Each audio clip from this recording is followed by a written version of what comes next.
السلام علیکم میرے پاکستانیوں، آج میں خوشحال گڑھ میں موجود ہوں اور یہاں پہ خان صاحب کی جو ہے دھرنا دیا جا رہا ہے خان صاحب کی صحت کے لیے، تاکہ ان کو رہا کروایا جا سکے، جس نے ہمیں نمل یونیورسٹی دی، شوکت خانم ہسپتال دیا، صحت کارڈ دیا،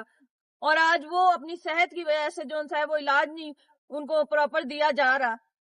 تو میں یہ آپ لوگوں سے سوال کرتی ہوں کہ کیا خان صاحب بالکل ٹھیک ہو گئے کہ آپ لوگ بالکل بھی اس کے اوپر رد عمل نہیں دے رہے اور باہر نہیں نکل رہے؟ باقی ملکوں میں جو انقلاب آیا تو کیا وہاں کی عوام کسی کی انگلی پکڑ کے باہر نکلے تھے؟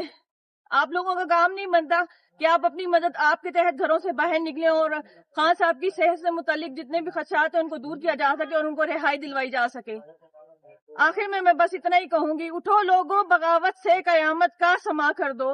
اٹھو لوگوں بغاوت سے قیامت کا سما کر دو، کہ یہ خاموش رہنے کی عادت تمہیں مار ڈالے گی۔ ریاست گھر بچانی ہے، سیاست چھین لو ان سے، مگر نہ اس ریاست کو سیاست مار ڈالے گی۔